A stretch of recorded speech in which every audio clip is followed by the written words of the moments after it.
Tony Schiavone brings out Dr. Britt Baker, DMD, and then brings out Saraya. And Tim, in my opinion, this was as good as when Britt Baker and Ruby Soho did their back and forth, where it was like, you're just banging a guy in the back. And she's like, well, you're not a runaway. You got fired. That was this good, except for this had a little bit more. Saraya almost cried 2 different times just talking about the moment of becoming a wrestler again. So what did you think? So I thought the moment was there. The crowd was into it. I thought they were doing good. The only thing that I took from this is Saraya is supposed to be the babyface, and she didn't cut a babyface promo necessarily. For a while she was, but then the moment she goes, AEW is my house, I feel like she sucked some of the wind out of the room because everybody was like, no, like that's not a thing. No, it's not. It's Britt Baker's house. If we're talking about whose house it is. And then it kind of became that where she went on like, well, I did this and this and that. And it's like, okay, but that's not a justification for why AEW is your house, because it's not, right? So then it was kind of, for me, it was kind of like that's touching and that's moving, but what the fuck does that have to do with Britt Baker and you, right? Like what? So to me, I was like, great. Not lost on me, like the emotion of it, I could barely get through it, and what that means from a broader wrestling perspective. However, for like, again, if I didn't know who Saraya was ever, and I'm watching this, I'd be like, who the fuck is this? Saying it's her house. I've seen her thrice. Like, what are we talking about? So, not bad. And I think Britt Baker did her parts as well, too. I kind of like how she said, whoa, is there anything more fickle than an AEW fan, right? Staying true to her healed him, right? Like, hey, everybody loves me, right? Yeah, fuck you. You suck. So I like that. So this was one of the best segments of the night, and it was great to see. So the thing with Saraya saying it's her house, it's a, alpha female saying that she's going to be the top dog in the division. That makes sense. Everyone thinks they're going to be the top dog. So her saying that, I get it. And she also said it in WWE, so she got to keep it would maybe more sense if it's like, this is my house now, right? Like, maybe you say that. Yeah. Well, but this is the thing when we're bringing in all these WWE people into AEW as baby faces just because, hey, remember me, I'm a baby face, is, like you said, that argument kind of falls flat when Britt Baker was here on episode 1, was the first female. And I understand Saraya did do a lot of things where she wrestled in, arenas with 5 people. She couldn't wrestle just because she was female. She was doing revolutions before it was trendy. And all of those things were like, yep, 100%. I'm with you. But when you're doing it with Britt Baker, who we've seen blast her face with broken noses, wrestle with broken wrists, it's like, this one is just as tough as you. Now, again, we're splitting hairs with, well, I couldn't wrestle. But I also female. Just like, but Britt Baker didn't do any of that shit to you. So like, why are you mad at her? But the argument would be better if it was someone on their high horse who didn't wrestle, right? If it was someone in AEW, and Jade Cargill is different because she's actually wrestling, but if Jade Cargill was having the baddies win her matches for her, and then Saraya comes in and is like, you're not the one that's really doing shit, it's me.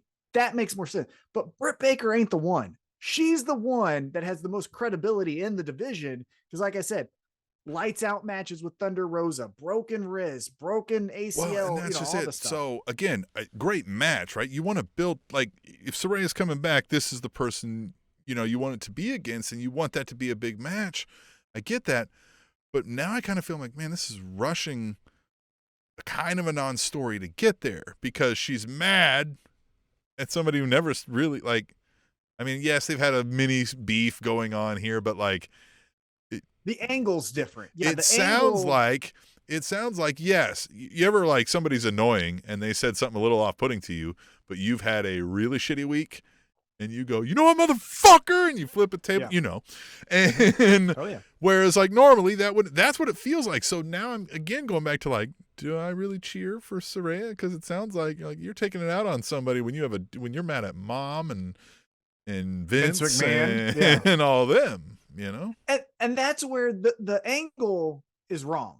The angle could be Saraya came into AEW because she saw what Britt Baker was doing and the rest of the women in the division, Nyla Rose, Hikaru Shida, all these other females. But now she notices that the cancer in this division, the one holding it back from becoming the main division in all of pro wrestling, is Britt Baker. We can understand that. You know what I mean? All the opportunities that Britt Baker's got, even though she's earned them. You could paint the picture of why is it that every time there's a vacant title match, you're the one in there? Is it because you like Tony? Well, now I can boo that, right? Like, yeah, fuck you. Why is that? You know, why is it that every women's segment has to have you either standing on the apron or in the match? I can get behind that. That's the angle we need to take. Just saying, like you said, hey, other people have wronged me and I'm fucking pissed. Fuck does that matter? That's what a heel says. Well, yeah, but just okay.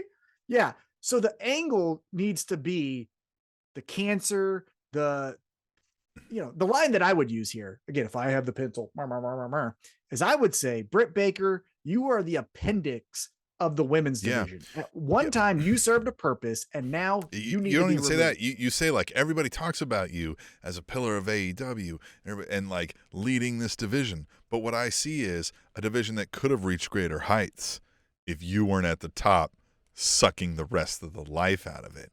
You're out here in every segment.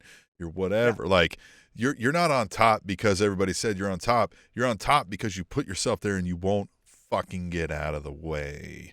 Right? Like, and you could even say you earned your top spot, but now your time has passed. True, and I'm going to be the one that kicks you off the hill. Yeah, something like that. Again, very impassioned promos. Oh, there you go. You can say, yeah, you're great, but you're not an all-time great. No is, and I'm going to prove it. Prove it against you because you're not it. Perfect. And then there you go. It's then who thinks they're better. And we can always get behind that. And you can do either one, right? Like, no, I actually like Britt. You know, you could do the let's go Britt. Britt sucks.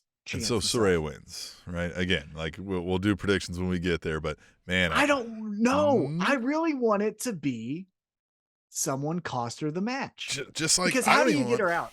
I don't even know if, like, I wouldn't hate if, I mean, I know we did this with Hangman and we did this with Eddie Kingston, but like, she's coming back now. She's battled all these things. And she's like, all right, Britt Baker. And Britt Baker's like, wins clean for what a heel will do, you know? And then she's like, oh, fuck. Right? Like, shit, maybe I can't do this, right? That's what we didn't get with CM Punk, right? Remember, CM Punk was just beating everybody. We get the, person coming back. Well, I can still do this. No. Maybe not. Maybe not as easily as you thought. Yeah, I think what I would do, again, if I have the pencil, and we'll do our predictions when it comes, the way I would spin this is pertaining to the other match we'll talk about later. Jamie Hayter beats Toni Storm to become your champ, right? But she has to have someone to feud with. So what you do with Britt Baker and Saraya is you have Rebel cost Saraya the match with Britt Baker. Britt Baker wins. Saraya's pissed. Britt Baker, at the end of the night, because Jamie Hayter wins, is now focused on Jamie Hayter. Hey, bitch, in this group, I'm the champ, not you. What the fuck? Then you do those two having a match. You have Saraya win a couple matches over Rebel, because that's easy, right? That's credible. Get some reps in. We all love Saraya. And then in that, Saraya gets a little like, I thought this fucking division was difficult. And then you can have a Toni Storm go like, oh, so you just think we're all chumps. And then you can do Toni Storm and Saraya. And then again, the boogie woman in this whole division, unfortunately, because of an injury, is Thunder Rosa. Wherever she comes in, we'll see what happens. But she's still out there in the, in the stratosphere, kind of hanging around. So we'll see what happens there. Yeah. All right. But then after that, again, both solid promos. As I said on Twitter at Table Show, while I live tweet, which we'll see how long that lasts. Britt Baker never Where's everybody going, by the way? All of our Twitter followers and all of our fans, like, when you bail, Where are you going? Let us know so we can go there too. Because we're not young and hip anymore, so we don't know where the things are. Yeah, and Elon just said that Twitter might go bankrupt, so we'll see what happens. So where are you guys going? Yeah, let us know, please. SpanishUnstable.net. Hey, there it is. Hang out with us there. But like I said, Britt Baker never misses. For as all the talk you can say about overexposure and all of that stuff, when it's time to deliver, the person in the women's division 11 times out of 10 that you can count on is Britt Baker. She is outstanding on the mic. Anyhow, let's move on.